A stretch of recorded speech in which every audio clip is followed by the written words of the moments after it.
just completed the customs and immigration check-in. This blue building behind us, Aduana, is the customs office, and right next door is the police station where we complete the immigration. And I've got to say that the Spanish officials have been so nice, so helpful, and very patient as well. I don't think they could have done any more to help us, really. Shame about the weather today. Raining. Yeah. Tail end of Hurricane Erin is sending some swells from the Atlantic. So there's sort of like 5 metre seas out there today.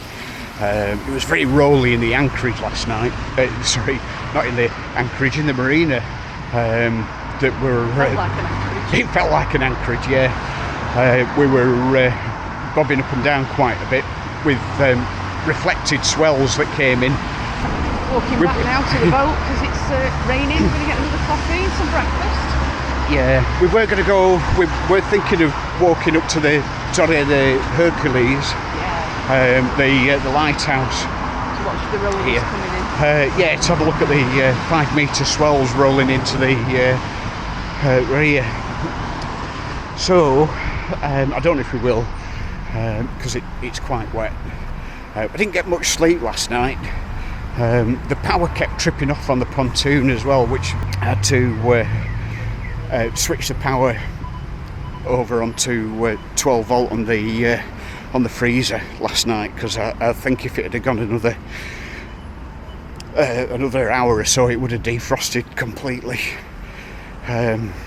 We would have been eating peas for the next couple of days, which I don't mind.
Stormy sky tonight. It's very warm. We're going to see a square-rigged ship that came in earlier. Sagres, Portuguese ship. We're going to walk down and see if we can get in here, but I don't think we can. It's the where the cruise ships dock and the passengers go.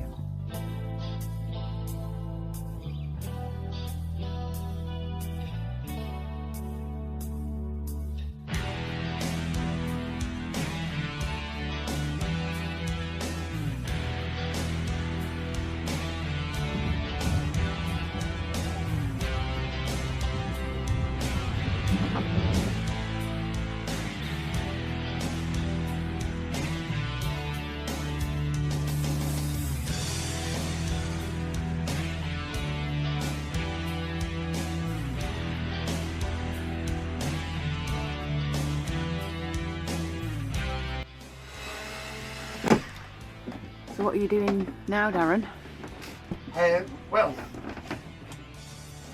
When we were sailing down here, we had a bit of there was a noise coming from this area, so I'm just investigating that. Before we left, we took this out to expose the fuel tank so we could get inside there and clean it. We put this back as we found it, but that's not to say that that was right or not. It was just how we found it. So what happens is when the kind of boat heels over to port, this makes kind of a cracking noise, like there's cabinetry moving against each other. So we're just investigating that to see if we're going to take it out and perhaps re-anchor it a bit more positively than it is at the moment. So that's what we're doing. So we have got a bit of movement in this cabinetry more than we would like. So I'm just going to take it out and reseat it and establish some proper anchor points down the side here. See whether I've got to get. I can get my. There's maybe a 3mm gap here, and then all the way along the top.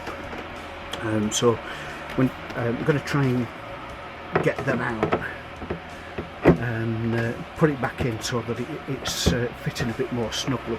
See the diesel tank in there. I think we found the cause of the issue. This cabinet was flexing, and I think this part of the inspection hatch was just catching the top of this fuel valve, and you can see there where there's a bit of white on there. And what I think has been happening, it's been building. This has been building pressure up on the top of the fuel valve, and then releasing quickly, which has been giving us the cracking noise. It's been echoing through the tank. So, and then the other thing was that the top of the cabinetry wasn't.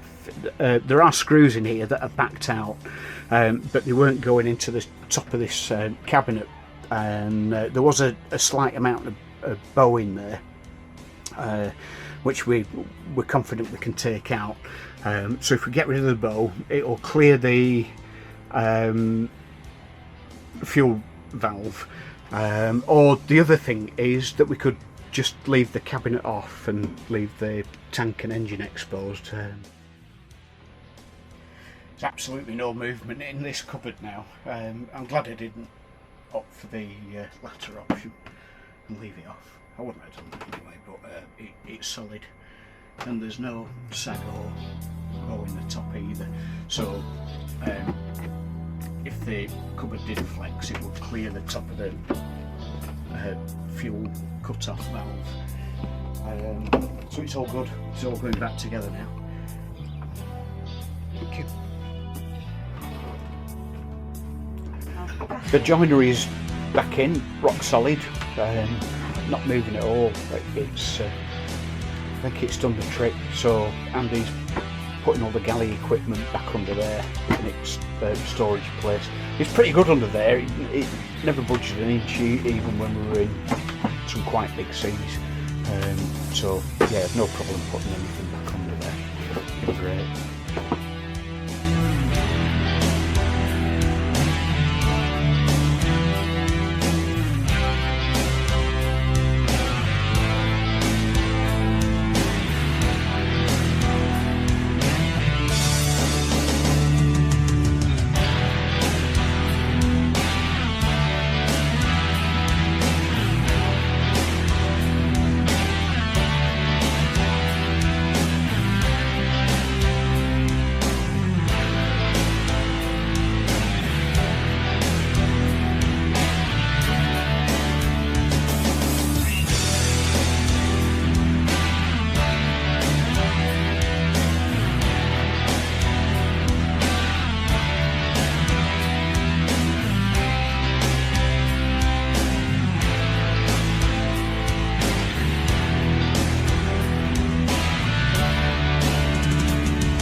Well, I can't zoom in on the camera, but today we met a lovely couple, Jane and Andy, at the cafe in town.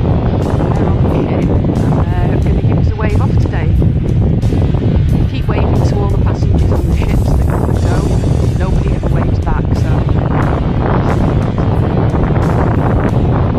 see them on the camera. Still keep the camera on and hope for the best. We're just waiting for all the lines to be removed off the ship.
Well, I hope you liked the video this week. We are still in A Coruña, which is a really nice place, and we've had lots of walks because there's lots of places to walk to, and it is quite a nice place, really, isn't it, to be? It is. I'm sure I read somewhere that it's the capital city of Galicia, so it's a fair size. It's quite cosmopolitan. There's lots to see and do here. I think the only reason why we are still here is because we've waited for parts, because we've got a couple of jobs to do on the boat, and hopefully all the parts will be here by Monday, and then we'll be moving on to brighter, sunnier places, because the weather here isn't that good. Today's actually sunny. Yesterday rained all day, and it's a bit like Britain in the summer. It is. A lot of the weather systems that have been affecting the UK have been affecting us down here, because the jet stream is sort of right over the Bay of Biscay at the moment, and stirring lots of swell up and making it uncomfortable down there. So it's not an ideal weather window to set off from here to venture further south. Some boats have left and they've sort of day hopped down the coast and made it to Porto and Lisbon, and we haven't heard any sort of recent attacks in the last week or so, orca attacks around here. The orcas were sort of based in the Galician Rias, from here actually, from Coruña, down to Bayona. A number of boats have been molested by. Yeah, well, a few boats have been had orca interactions, whether they, I just thought molested was the best word, because attack. I know it's not. You don't know if the orcas are attacking boats or whether they're just playing with them. That's it. Well, nobody knows, so I don't really like to use the word attack. No. In a way as well, because they haven't been around up here for we've not really heard anything for a week. Hopefully they're moving away, and then when our window appears, when it's time for us to set off, they'll be long gone. Hopefully. Yeah, hopefully they'll be on the way further south. The orca interactions that we have heard of in the last couple of days have all been in the Straits of Gibraltar. So it maybe there are more than just 3 or 4 orcas that are playing with boats. Yeah, possibly. But I guess nobody knows for sure. It's I think all the experts are just guessing at it. Yeah.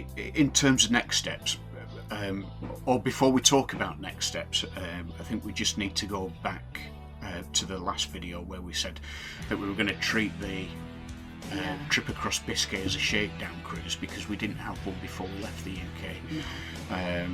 And we have uncovered a couple of issues with the boat. We've already fixed some of them while we've been here in Coruña. We've still got one sort of fair size issue that we need to fix. We discovered the rudder seals are leaking, and we trawled the Moody Owners forums on the internet, and we found the relevant technical info, and we've been able to order the rudder seals from the UK, and they have actually this morning been delivered to the marina.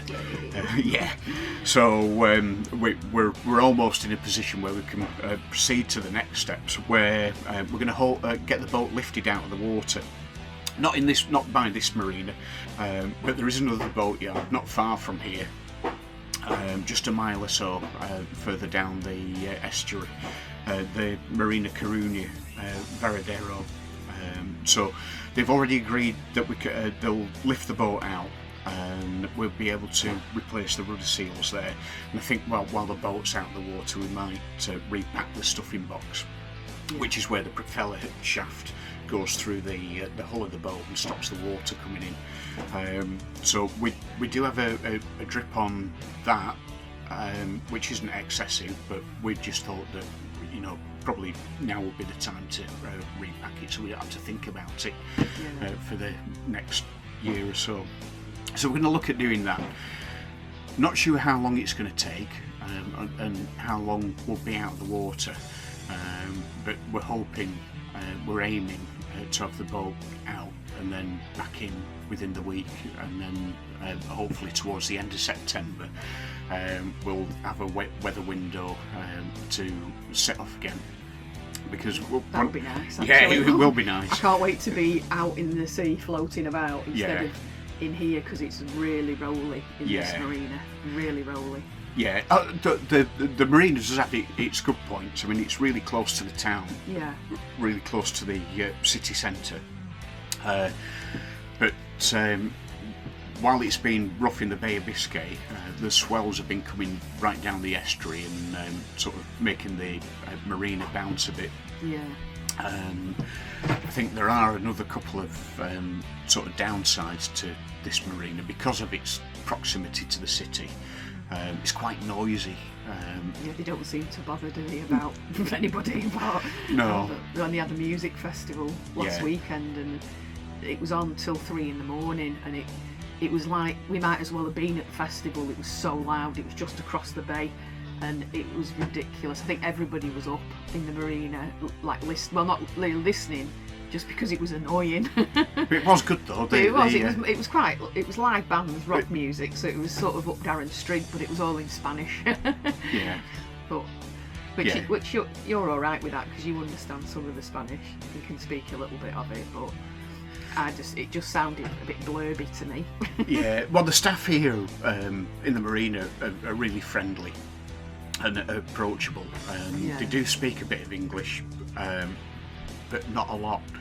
And we do speak a a bit of Spanish, but Well, not a lot. You do, I don't. So, but there is a real language barrier. Trying to get anything done is really hard work because things get lost in translation, and it's just difficult from time to time. So because of that, I've been sort of tucking back into the Spanish textbooks and trying to learn Spanish again, because it's perhaps 40 years ago since since you spoke it. Yeah, it's probably not like this all the time, but the power keeps tripping off on the pontoon, so it's been off this morning, but it's come back on. It comes on when we switch the gas on and put the gas cooker on and fill the gas kettle. Then as soon as we've done that, the power comes back on, but if we don't do that, it doesn't come back on. No. But it's not off for long usually, is it? And because we know there's obviously that issue, we're constantly watching the red light on the bottom of the TV to see if it's on or off. See if it's on standby or not. Yeah, and if it's not, we know we've got no electric. But fortunately, Darren's rigged everything up that's important to 12 volts, so the freezer doesn't go off. And the solar's been working okay today because it's been sunny. I don't know what had happened on most of the other days we've had because it's been rubbish. No, well, we've actually used the inverter to cook with. We baked a loaf of bread in the Ramoska oven, which was that was really good. Yeah, it was. But then we found that we'd blown a fuse in the inverter as well, and that took a little bit of diagnosing as well to pull the boat apart to try and find what our issue was. Yeah. But and then we had to nick a fuse out of an extension link because they don't sell the fuses here. Yeah, there's lots of different nationality boats here, and everybody's been super friendly. Yeah. There's German, Dutch, French, Polish, Estonian. There's some nice boats too that make you think, oh, we need a bigger boat. Well, yeah, maybe not. No. But yeah, there's some. It looks like there's some unadulterated wealth. Yeah, and also here, where we are actually in the marina, the cruise ships come in. Obviously, you've seen them on the video, but they come in most days, and they're really interesting to watch. And if you go into town, when obviously all the passengers are there, they're all in the cafes, and we actually went into town when one came in, and there was a couple in this cafe that we'd have gone into, and we got talking to them. So hi Jane and Andy. They were on a cruise ship called Arvia, so we were chatting to them about the cruise and where they were going, and we said, will you wave to us when you go, because all the other ships that have come in, we've waved to all of them and nobody waves. Everyone, oh yeah, we'll be waving. So we did wave back to them, and we put that on the video as well. So hope you enjoyed your cruise, and if we're ever on the south coast, we'll call you up and come and say hi. We also met another English couple on a boat in the marina as well. I think we arrived around about the same time, David and Lindsay, and we've really enjoyed chatting with them, and enjoyed their hospitality on their boat. They got us a bit tiddly one night, but David's full of information. He's a fellow Arsenal fan as well, so Thanks a bit about that. So we're just going to wrap this video up, and I suspect that the next video is going to be about replacing the rudder seals and getting lifted out of the water and going back in again. Hopefully all that goes to plan, goes smoothly. Yeah.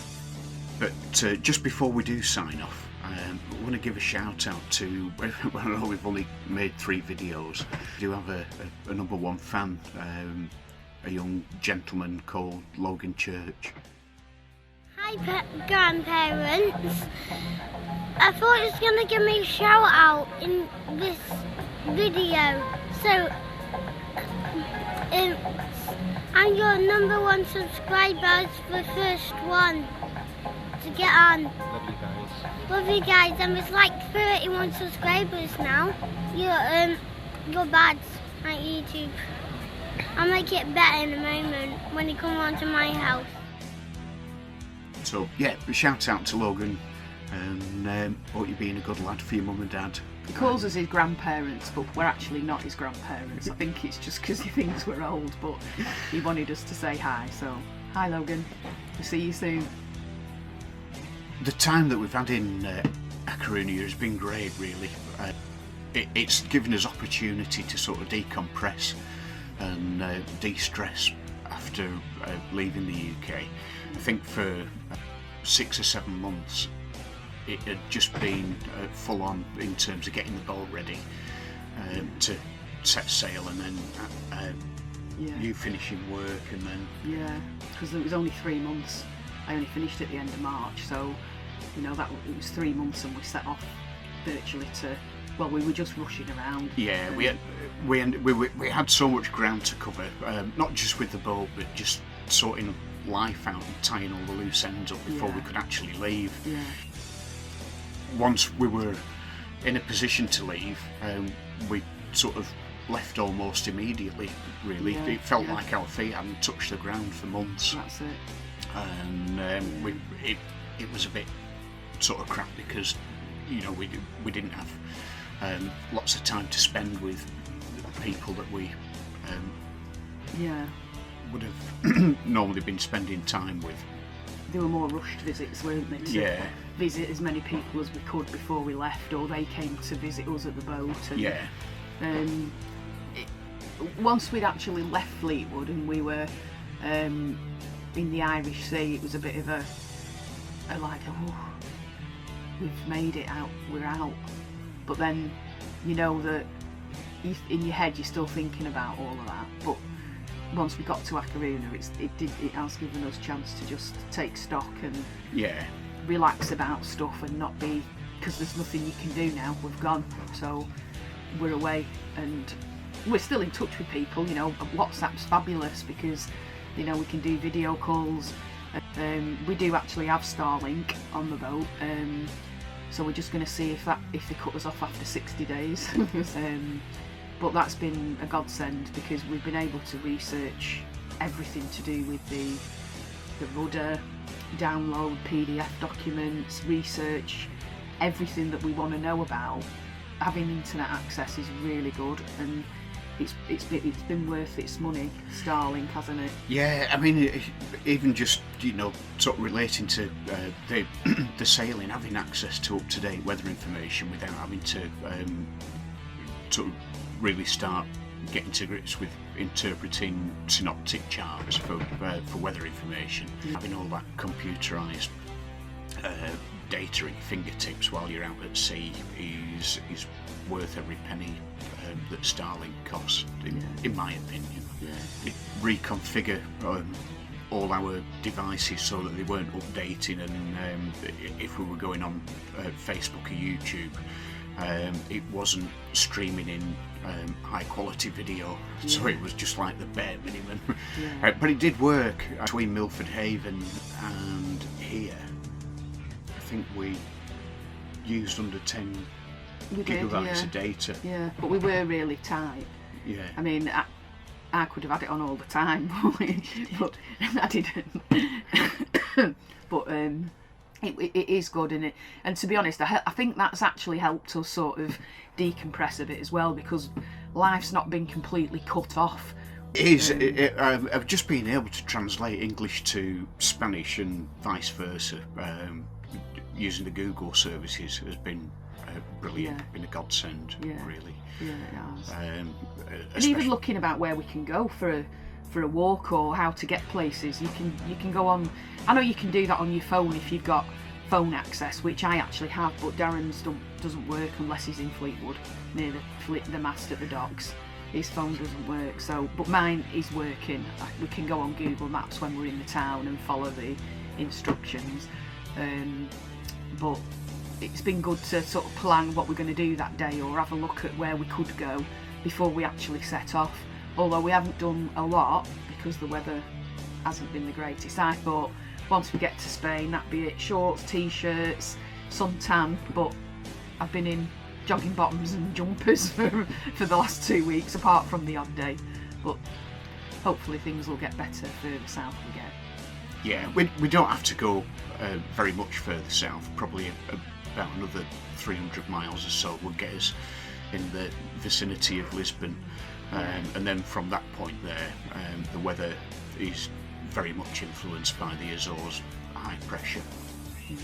So we'll have good opportunity there to strike out towards the Canary Islands, or we may even go around towards Gibraltar, because we've been here, or we will have been here for 4 weeks, I guess.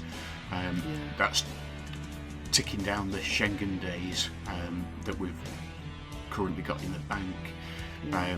So if we can get somewhere where the Schengen clock isn't ticking, like then, Gibraltar. Yeah. So then we could accrue some more days there that might get us towards the end of November or toward the beginning of December before embarking on an Atlantic crossing. We'll see what the boat work goes like. Yeah, I think we're just going to worry about replacing the rudder seals and getting the boat back in the water, and then we'll come up with a plan A, plan B and plan C and maybe a plan D. Just so that we're doing the best with what we've got to work with, really. So that's where we're at. So again, hope you enjoyed the video. Yep. Thank you. Bye.